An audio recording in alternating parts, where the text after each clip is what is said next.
Welcome back once again to my YouTube class guys. I am Manjeet Rawat, your online instructor. AG 104 की video series हमने start की थी। एक playlist proper हमने आपके लिए अपलोड कर रखी है अपने यूट्यूब चैनल पे, जिसमें से 27 वीडियो ऑलरेडी अपलोड कर चुके हैं।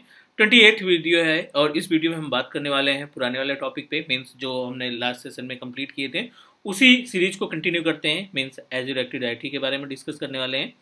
तो लास्ट वीडियो की बात करें, लास्ट क्लास की बात करें, तो उसमें हमने आपको बताया था कि एडी क्या है, किस तरीके से आप ऑन प्रोमाइसेस एडी और एज्योर एडी के बीच में डिफरेंस जो है कैलकुलेट कर सकते हैं। और हमने शायद आई थिंक एक यूज़र क्रिएट किया था IAM के थ्रू, उसको दूसरे पोर्टल पे लॉग इन करके कुछ रिसोर्सेज भी शेयर करके देखे थे।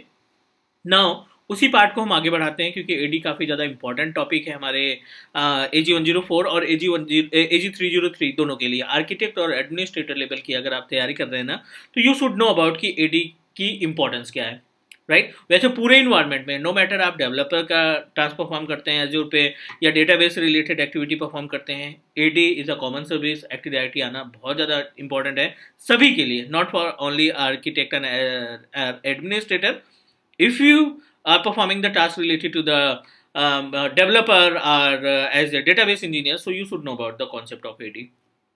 तो आज हम बात करने वाले हैं एडी की कुछ इंपॉर्टेंट सर्विसेज के बारे में। बेसिकली एजेंडा अपना ये है कि हम पहले तो बात करेंगे MFA के बारे में, उसके बाद फिर डिस्कस करेंगे SSPR के बारे में, और तीसरे नंबर पे हम अपने कस्टम डोमेन को कैसे कॉन्फ़िगर करते हैं, उस कस्टम डोमेन की प्रोसीजर को भी हम देखेंगे, राइट।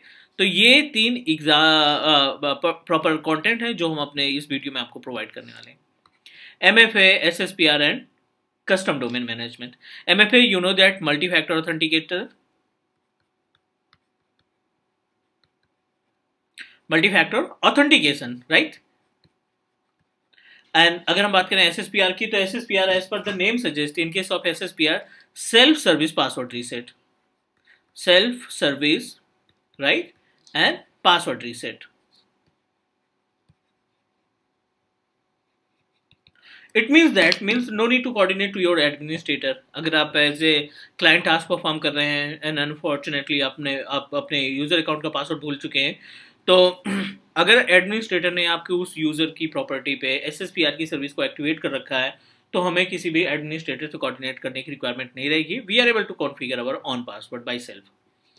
कस्टम डोमेन की बात करें तो बाय डिफॉल्ट जब आप एज्योर पोर्टल पे साइन अप करते हैं या फिर कोई सब्सक्रिप्शन परचेज करते हैं, तो आपको ऑन माइक्रोसॉफ्ट का, ठीक है, ऑन माइक्रोसॉफ्ट.com का बेसिकली एक आपको डोमेन मिलता है जिसको हम डिफॉल्ट डोमेन बोलते हैं। लेकिन यू नो दैट ऑन माइक्रोसॉफ्ट.com कहीं ना कहीं ये माइक्रोसॉफ्ट को इंट्रोड्यूस कर रहा है। अगर आप अपनी फर्म चला रहे हैं, अगर आप अपना ऑर्गेनाइजेशन या कोई अपनी वेबसाइट रन कर रहे हैं, तो डेफिनेटली आप चाहोगे कि जो डोमेन हो वो आपके ऑर्गेनाइजेशन के नेम से हो। जैसे या अपने केस में क्या है, जैसे हमने परचेज किया है एक teachmecloud.in, राइट। .in पे है but it's a domain, public domain जो हमने godaddy.com से परचेज कर रखा है। तो आप अपने इस डोमेन को किस तरीके से एज्योर एक्टिव डायरेक्टरी में सिंक्रोनाइज करते हैं, एज्योर एक्टिव डायरेक्टरी के साथ अटैच करते हैं, और फिर जो भी यूजर क्रिएट करेंगे वो teachmecloud.in से होगा, ना कि माइक्रोसॉफ्ट.com से, ऑन माइक्रोसॉफ्ट.com से। तो ये तीनों स्टेप हम आपको दिखाने वाले हैं किस तरीके से आप इंप्लीमेंट करते हैं। चलिए पोर्टल पे मूव कर देते हैं हम लोग, एंड पोर्टल के ऊपर इन सभी सर्विसेज को बारी बारी से हम चेक करेंगे, राइट। तो फटाफट हम लॉगिन करा लेते हैं अपना जो MSDN अकाउंट है। This is our Azure portal, और मीनवाइल हमने ना यहाँ पे godaddy.com भी ओपन कर रखा है। तो godaddy.com के पास अभी अपने पास दो लाइव डोमेन है, एक teachmecloud.in के नाम से, एक दूसरा है elearningplace.in के नाम से। तो सबसे पहले हम क्या करते हैं, डोमेन को कस्टमाइज करके देख लेते हैं। अपने इस वीडियो के टॉपिक का एजेंडा है, तो इस वीडियो का एजेंडा है, तो बेसिकली हम सबसे पहले स्टार्ट कर लेते हैं कि कैसे कस्टमाइज डोमेन हम ऐड करते हैं। आप आ जाइए सिक्योरिटी पे। As we know that active directory का पैनल जो है हमें सिक्योरिटी के ऑप्शन में ही मिलता है, तो आप क्लिक करिए azure active directory. Under azure active directory हमें मल्टीपल ऑप्शन मिलेंगे। हमने यूजर के बारे में डिस्कस किया था, अभी भी थोड़ा सा डिस्कस करने वाले हैं, लेकिन उससे पहले आप कस्टम डोमेन नेम्स पे आ जाइए। इस कस्टम डोमेन नेम पे क्लिक करने के बाद आपको ऑप्शन मिलेगा कि आप यहाँ पे अपना कस्टम डोमेन जो आपने डोमेन परचेज कर रखा है किसी भी प्रोवाइडर के थ्रू, तो आप यहाँ पे क्लिक करके उसको असाइन करा सकते हैं। ऐड कस्टम डोमेन पे हमने क्लिक किया और आप यहाँ पे उस डोमेन का नाम दे दीजिए जिस डोमेन को आप एसोसिएट करना चाहते हैं। तो मैं यहाँ पे elearningplace.in के नाम से एक डोमेन है, उस elearningplace.in के डोमेन को हम अपने Azure एक्टिव डायरेक्टरी पैनल के साथ एसोसिएट करना चाहते हैं। तो आप यहाँ पे टाइप कर दीजिए या कॉपी पेस्ट कर दीजिए एंड ये आपको दो डिफरेंट रिकॉर्ड देगा, एक txt रिकॉर्ड रहेगा और दूसरा mx रिकॉर्ड रहेगा। तो जो txt की वैल्यू है ना, आप इस वैल्यू को करिए कॉपी, godaddy.com का पोर्टल ओपन करिए, elearningplace.in आपको ये रिकॉर्ड इनको बताने पड़ेंगे, एसोसिएट करने के लिए आपको इन्फॉर्म करना पड़ेगा। तो अपने उस डोमेन की प्रॉपर्टीज में जा करके एक ऑप्शन मिलेगा मैनेज डीएनएस का, ठीक है ना। मैनेज डीएनएस पे क्लिक करिए। मैनेज डीएनएस पे क्लिक करने के बाद ये आपको प्लेस प्रोवाइड करेगा जहां से आप अपने रिकॉर्ड को यहाँ पे एसोसिएट कर सकते हैं, रिकॉर्ड को ऐड कर सकते हैं। डीएनएस रिकॉर्ड ऐड पे क्लिक करिए। तो पहला रिकॉर्ड क्या था हमारे पास? पहला रिकॉर्ड था txt का, तो आप सेलेक्ट करिए यहाँ पे txt रिकॉर्ड। ये अपने पास txt रिकॉर्ड हुआ। @ लगा दीजिए यहाँ पे हमने @ लगा दिया और जो वैल्यू आपने कॉपी की थी ना, उस वैल्यू उस कॉपी की हुई वैल्यू को आप यहाँ पे पेस्ट कर दीजिए। टीटीएल मोस्टली आपको कस्टमाइज रखना है 3600 ये आपको कस्टमाइज वैल्यू सेकंड्स में मेंशन कर देनी है। ये पहला रिकॉर्ड हुआ, आप इसको करिए ऐड। एक रिकॉर्ड हमने ऐड कर लिया। दूसरा रिकॉर्ड क्या है? बैक करते हैं पोर्टल पे, mx पे चलते हैं। mx पे दो चीजें मिल जाती है हमें, एक टीटीएल तो मिलेगा ही मिलेगा और साथ में प्रियोरिटी। सो प्रियोरिटी भी हमें असाइन करनी पड़ेगी। पहले हम इसकी वैल्यू कॉपी कर लेते हैं। अगेन कौन सा रिकॉर्ड है? ये mx का रिकॉर्ड है, तो आप सेलेक्ट करेंगे यहाँ पे इस टाइम mx का रिकॉर्ड। सेम @ और यहाँ पे वैल्यू पेस्ट कर देते हैं और यहाँ पे आपको चाहिए प्रियोरिटी की भी इंफॉर्मेशन चाहिए, तो चलिए प्रियोरिटी दे देते हैं यहाँ पे। No, this is our priority, domain priority, और यहाँ पे पेस्ट कर दीजिए। सेम प्रोसीजर डिफॉल्ट में जाकर कस्टम पे जाकर 3600 ये आपको वैल्यू असाइन कर देनी है एंड क्लिक ऐड रिकॉर्ड। दोनों रिकॉर्ड हमने सक्सेसफुली यहाँ पे कर दिए असाइन, राइट। तो इफ एवरीथिंग इज ओके, आप बैक करिए, पोर्टल पे आ जाइए और पोर्टल पे जाकर वेरीफाई पे क्लिक करेंगे। इफ एवरीथिंग इज ओके, ये अप्रूवल दे देगा, राइट। चलिए, वेरीफाइड डोमेन नेम मीन्स आप ऑनर हो, आपने जितने भी रिकॉर्ड्स वगैरह कॉन्फ़िगर किए वो बिल्कुल मैच करता है। एज्योर ने अप्रूव किया और बैकएंड से आपका जो godaddy.com या कोई से भी प्रोवाइडर, इट्स नॉट मैंडेटरी कि आपको godaddy.com से ही डोमेन खरीदो, बहुत सारे प्रोवाइडर हैं अपने पास, तो आप कहीं से भी डोमेन परचेज कर रखे हैं, दोनों तरफ से अप्रूवल होना ज़रूरी है। अब आप देखिए, दो डोमेन हो गए। तो अब हम onmicrosoft.com का इस्तेमाल तो करेंगे नहीं, क्योंकि हम अपने कंपनी को इंट्रोड्यूस करना चाहते हैं, ना कि माइक्रोसॉफ्ट को, राइट। सो elearningplace.in मीन्स जो भी यूज़र हम बनाएंगे SSPR के लिए, MFA के लिए, वो यूज़र हमारा जुड़ा रहेगा किससे? elearningplace.in से। बाद में टेनेंट बनाना भी देखेंगे, कैसे आप अपने डोमेन पे टेनेंट असाइन करते हैं, वो भी पार्ट होगा, बट आगे। अब बैक आ जाते हैं यूज़र पे। तो उम्मीद है आपको जो पहला स्टेप था, पहला जो प्रैक्टिकल हमने डिसाइड किया था कस्टम डोमेन का, ये पूरी तरीके से समझ में आ गया होगा, राइट। अब आप नोट करते जाइए और जो भी क्वेश्चन होता है वो आप कमेंट के थ्रू बताना। I'll try to solve your question. But अभी हम MFA पे आ जाते हैं, फिर SSPR पे आ जाते हैं, राइट। तो MFA multi factor authentication, user पे आइए आप। और जी, लास्ट टाइम हमने कुछ यूजर्स क्रिएट किए थे, तो we don't want to proceed with our user, तो इनको हम कर देते हैं डिलीट, ताकि नया हम यूजर बना सकें। न्यू पे क्लिक किया हमने और असाइन अ यूजर, कोई सा नेम दे देते हैं, AWS के नाम से बना देते हैं, ठीक है। और elearningplace.in यहाँ पे ड्रैग ड्रॉप किया, onmicrosoft.com डिफॉल्ट वाला है, और elearningplace.in जो हमने अभी क्रिएट किया उसकी इन्फॉर्मेशन आ गई। डिस्प्ले नेम भी हम दे देते हैं AWS का, और यहाँ पे हम दे देते हैं let me select our own password, let me choose our own password. तो कोई से भी रैंडम पासवर्ड आप असाइन कर दीजिए, क्योंकि आपको फर्स्ट अटेम्प्ट में रीसेट करना ही पड़ेगा। हमने यूज़र बना लिया सक्सेसफुली AWS के नाम से, which is associated with our custom domain AWS@elearningplace.in। इसको हम कॉपी करते हैं, इनकॉग्निटो विज़ार्ड ओपन करेंगे, क्योंकि पहले हमें पासवर्ड इसका रीसेट करना ही पड़ेगा। सेम portal.azure.com, और जो इस पे लॉगिन नेम आएगा ना, वो लॉगिन नेम क्या रहेगा आपका? AWS@elearningplace.in। चलिए करिए नेक्स्ट। जो भी पासवर्ड आपने दिया था, है ना, जो भी आपने डिफॉल्ट पासवर्ड दिया था, उस पासवर्ड को आप इंटर करिए। ये आपको रीडायरेक्ट करेगा नए पेज पे, जहाँ पे हमें अपने पुराने पासवर्ड को रीसेट करना पड़ेगा।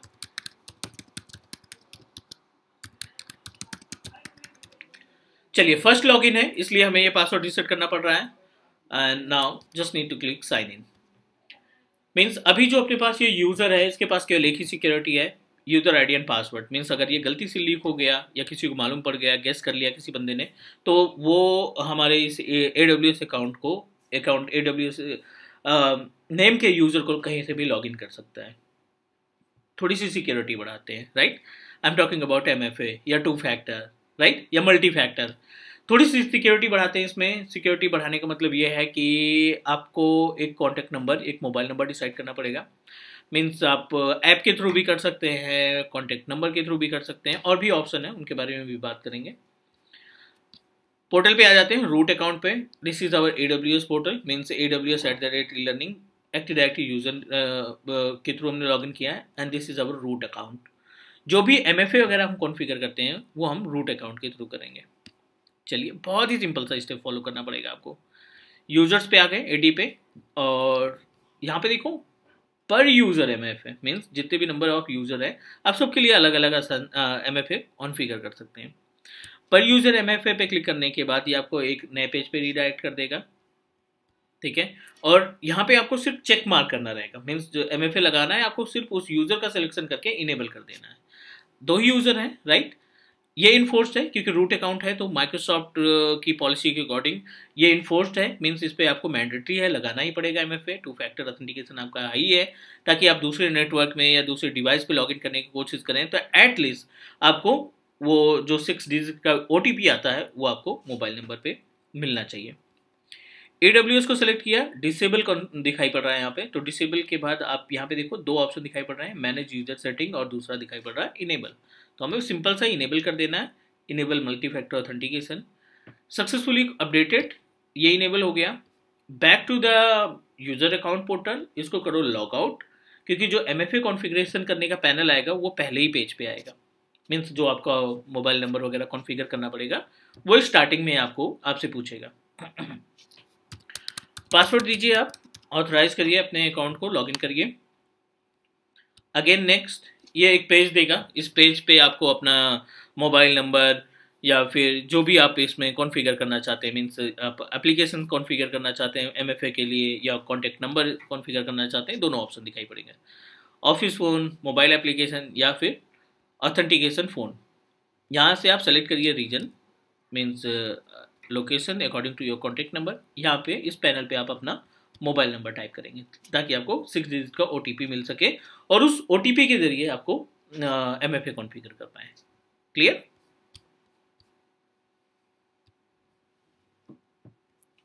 आपने यहाँ पे अपने कॉन्टैक्ट नंबर को प्रोवाइड करना पड़ेगा। लाइक हमने यहाँ पे अपने कॉन्टैक्ट नंबर की डिटेल, 2 ऑप्शन है, आप कॉलिंग का भी ऑप्शन रख सकते हैं, और एक ऑप्शन है टेक्स्ट का। अगर आप SMS के थ्रू कोड मंगाना चाहते हैं तो आप ये भी कर सकते हैं, या फिर कॉल चाहते हैं तो कॉल भी कर सकते हैं। नेक्स्ट किया, ये 6 डिजिट का कोड देगा, लाइक जो OTP, 1 टाइम पासवर्ड, और उसके थ्रू हम इसको कर देंगे वेरीफाई।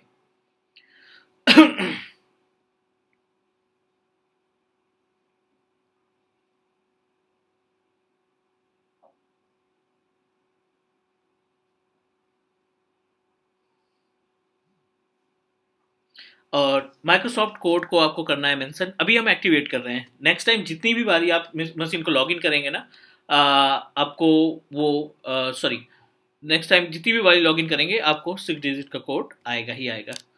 79282864, ये जो 6 डिजिट का कोड आया वो हमने सेलेक्ट किया एंड वेरीफाई कर दिया। We successfully configured our MFA। यहाँ पे MFA हमने कॉन्फ़िगर किया। अब आप कहीं से भी इस यूज़र को लॉगिन करेंगे, AWS यूज़र को लॉगिन करेंगे कहीं से भी एज इलेक्टेड आईटी के, तो आपको पहले एक कोड आएगा, उस कोड पासवर्ड देने के बाद एक कोड आएगा, और उस कोड के बाद ही हम आगे बढ़ सकते हैं, लॉगिन करा सकते हैं। लॉग आउट करते हैं, मैं आपको एक बार चेक करा के दिखा देता हूँ इसमें कि किस तरीके से ये OTP वाला कॉन्सेप्ट काम करता है। aws@e-learningplace.in, पासवर्ड देना ज़रूरी है, ठीक है, क्योंकि जो OTP आएगा आपका पासवर्ड के बाद आएगा। ये आपको देखो कॉन्टैक्ट नंबर बता रहा है कि do you want to proceed for calling और do you want to proceed for text. तो दोनों ऑप्शन आपको मिल जाएगा, मीन्स जो भी आपने नंबर रजिस्टर कर रखा है ना, कॉलिंग करेंगे तो कॉल आएगी, वो 6 डिजिट कोड बताएगा। So let me choose calling.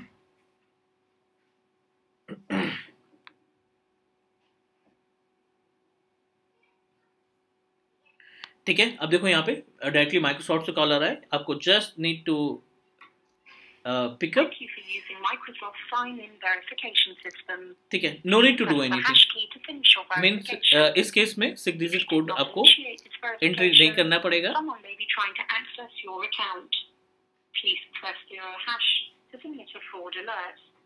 This will notify your company's IT team and will block further verification attempts.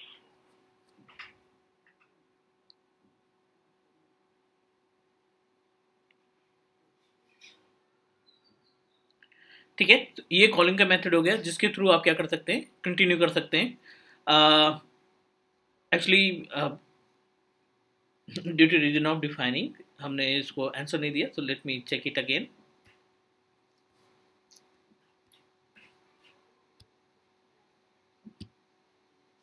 ये कोड का ऑप्शन है, ये हमने जानबूझ के किया क्योंकि कोड का ऑप्शन भी आपको दिखाना जरूरी है। जब आप कोड पे प्रेस करेंगे तो आपको 6 डिजिट का कोड एक आपको मिल जाएगा, राइट। और इस 6 डिजिट के कोड के थ्रू आपको मेंशन करना है, जैसे अभी हमें मिला है 424427, राइट। ये कोड आप मेंशन करेंगे एंड वेरीफाई पे क्लिक कर देंगे and it will be redirect you on page of our Azure portal या ऑफिस 365, जो भी पोर्टल अपने एक्सेस करना है वो MFA के थ्रू हम 2-वे ऑथेंटिकेशन, यानी एक तो पासवर्ड हो गया और दूसरा आपका ये जो OTP आएगा OTP के थ्रू भी मैनेज कर सकते हैं। तो now we completed the part of multi factor authentication as well. ये हमने चैप्टर कंप्लीट किया, कस्टम डोमेन का भी कॉन्सेप्ट क्लियर हो गया होगा। Let's talk about the SSPR। ये भी काफ़ी इंपॉर्टेंट सर्विस है बिकॉज SSPR के केस में, जैसे अभी हमने इनकॉग्निटो विजार्ड पे aws@elearningplace.in ओपन किया है, this is our active directory user. MFA तो ठीक है, चलो MFA आपकी फ्रॉड से हेल्प करेगा, मीन्स कोई बंदा अननोन आपका अकाउंट नहीं लॉगिन कर सकता। But what happen if you forget the password, अगर आप अपना पासवर्ड इसका भूल चुके हैं तो उस केस में क्या करेंगे, राइट। सो एक तो ऑप्शन ये है कि आप मेल करिए फटाफट अपने एडमिनिस्ट्रेटर को, वो बैकएंड से पासवर्ड रीसेट करके आपको फिर से प्रोवाइड करें। एक रैंडम पासवर्ड, टेम्परेरी पासवर्ड देगा और उसके बाद फिर आपको रीसेट करना पड़ेगा, बिकॉज यू नो दैट कि अब बात करते हैं एडमिनिस्ट्रेटर के टास्क की, तो यू नो दैट एडमिन के पास ऑलरेडी बहुत सारे टास्क हैं, तो इट्स रियली डिफिकल्ट कि अगर 1000 बंदे एम्प्लॉय हैं तो हर दूसरे दिन तीसरे दिन अगर 8 से 10 भी रिक्वेस्ट आ गई पासवर्ड रीसेट करने की, तो काफ़ी ज़्यादा टाइम हमारे एडमिनिस्ट्रेटर का कंज्यूम होगा। तो एडमिन क्या करता है, टाइम को सेव करने के लिए SSPR की सर्विस को एक्टिवेट कर देता है, राइट। तो SSPR क्या है, यहाँ पे आप देखो, यहाँ छोटा सा ऑप्शन दिखाई पड़ रहा है पासवर्ड रीसेट, आप क्लिक करिए इस पे, ये SSPR है। 3 ऑप्शन दिखाई पड़ रहे हैं, नन का ऑप्शन है, सेलेक्ट का है एंड ऑल का ऑप्शन दिखाई पड़ रहा है। अभी हमने किसी पे SSPR नहीं कॉन्फ़िगर किया है। अगर आप सेलेक्ट करना चाहते हैं इंडिविजुअल यूजर को, तो you must need to create a group, और उस ग्रुप में जितने भी यूजर रख देंगे उन सब के ऊपर SSPR की सर्विस लग जाएगी। बट अगर हम इंटायर यूजर, यानी जितने भी नंबर ऑफ यूजर्स अकाउंट है अपने पास AD के अंदर, उनको एक्टिवेट करना है, तो you just need to select all. तो अपने केस में एक ही यूजर है, हम सेलेक्ट ऑल करके एक चेक कर लेते हैं, यस पे क्लिक किया एंड पेज को सेव कर दिया। जैसे ही आप इस SSPR self service password reset enabled पे यस पे क्लिक करके, ऑल पे क्लिक करके सेव किया, आपके जितने भी यूजर्स हैं AD के अंदर, इवन जो नए यूजर बनाएंगे उनके ऊपर भी SSPR की सर्विस एक्टिवेट हो जाएगी। ये पहला स्टेप था। अब जो नेक्स्ट स्टेप है, क्योंकि इसका ऑनर जो होगा वो कस्टमर ही होगा, मीन्स जो भी इंजीनियर या क्लाइंट है वही होगा, तो आप एक बार इसको लॉगिन कराइए। ऑटोमेटिक आपको यहाँ पे एक ऑप्शन दिखाई पड़ जाएगा किस चीज़ का, फॉरगेट पासवर्ड रीसेट करने के लिए आपको कौन कौन से मेथड मिलते हैं उनकी इन्फॉर्मेशन मिल जाएगी। This is the MFA। इसके बाद वो पैनल आएगा। MFA पे फिर से आपको एक कोड रिसीव होगा और उस कोड को हम मेंशन करने वाले हैं 93 एंड 4398। ठीक है, ये आपने कोड मेंशन किया, ये MFA है लॉगिन के लिए, बट इसके बाद आपको पेज मिलेगा SSPR की सेटिंग के लिए। ये आपको ऑप्शन दे रहा है don't loss access to your account. तो 2 ऑप्शन है, आप चाहो तो ये जो मोबाइल नंबर आपने MFA के लिए यूज़ किया है उसी को आप प्रोसीड कर सकते हैं, या फिर आपको लगता है कि नहीं हम मेल ID अपनी सेपरेट यूज़ करना चाहते हैं, इन केस अगर पासवर्ड भूल गए तो ये हमारी हेल्प करेगा, तो वी हैव बोथ ऑप्शन। तो हम सेम अकाउंट को जो है ना प्रोसीड कर देते हैं, सेम कॉन्टैक्ट नंबर को प्रोसीड कर देते हैं। मीन्स पासवर्ड भूलने के बाद भी हमारी हेल्प करेगा और MFA के लिए भी ये हमारी हेल्प करेगा। 83 एंड 55 वेरीफाई किया। यहाँ पे फिनिश भी कर सकते हैं और आप चाहें तो एक और मेथड रख सकते हैं इन केस आप पासवर्ड भूल गए तो। ये है मेल आईडी, आप अपनी personal Gmail, Yahoo mail, Hotmail, कोई सा भी मेल आईडी यहाँ पे प्रोसीड कर सकते हैं। बट इट्स इनफ, आप अपनी जब प्रैक्टिस करेंगे, जब आप इम्प्लीमेंट करेंगे तो आप देख लेना इसमें। अभी हम यहाँ पे फिनिश कर देते हैं। क्लियर, भी सक्सेसफुली लॉगिन। तो ये जो अपने पास अकाउंट है इसमें हमने SSPR भी कॉन्फ़िगर कर दिया, MFA भी कॉन्फ़िगर कर दिया, और सबसे बड़ी बात ये यूज़र हमारा जो है ना एक्टिड का, एज़्योर का, वो हमारे खुद के डोमेन से एसोसिएटेड है elearningplace.in से। तो लॉग आउट करिए, आप देखते हैं कि किस तरीके से आप पासवर्ड रीसेट कैसे करते हैं।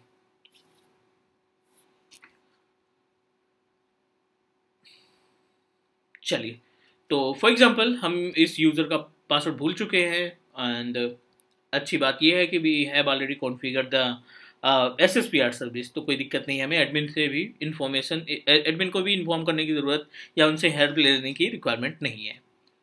फॉरगेट एंड माई पासवर्ड पे क्लिक करिए, ये आपको ऑप्शन देगा, यूज़र नेम यही है, ये छोटा सा कैप्चा है, कैप्चा आप मेंशन करिए, QS3SYK।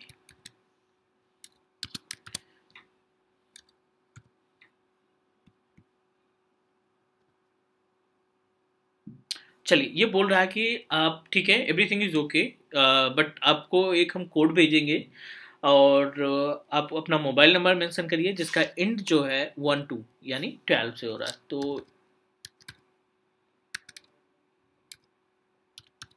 जो भी नंबर आपने यूज़ किया था SSPR के लिए, उस नंबर पे आप एक टेक्स्ट मंगवा लीजिए, एक OTP आ जाएगा, ठीक है। यहाँ पे एक OTP आ जाएगा और उस OTP नंबर को आप मेंशन करेंगे और पासवर्ड रीसेट करने का पेज ही दिखाई पड़ेगा। मैं 807071 नेक्स्ट। चलिए, ये आपको न्यू पेज ही दे दिया कि आप अपने यहाँ पे जो भी पासवर्ड रखना चाहते हैं ना, आप यहाँ पे उस पासवर्ड को मेंशन कर दीजिए, ठीक है। अब ये means activity you must need to use the unique password, हमने रैंडमली ऐसे पासवर्ड मेंशन कर दिया। तो यहाँ पे आप कोई से भी पासवर्ड मेंशन करेंगे वो आपके अकाउंट के लिए नया पासवर्ड हो जाएगा। Now we completed the agenda. According to the agenda जो हमने बात की थी कि हम AD में ये चीज़ें कन्फिगर करने वाले हैं, उम्मीद है कि ये सारी चीज़ें आपको प्रैक्टिकली और थ्योरेटिकली दोनों तरीके से समझ में आ गई होगी। डन करते हैं आज के लिए इतना, नेक्स्ट मिलते हैं अगली वीडियो में और डिस्कस करते हैं AD के और टॉपिक के बारे में। तब तक के लिए take care guys and bye bye.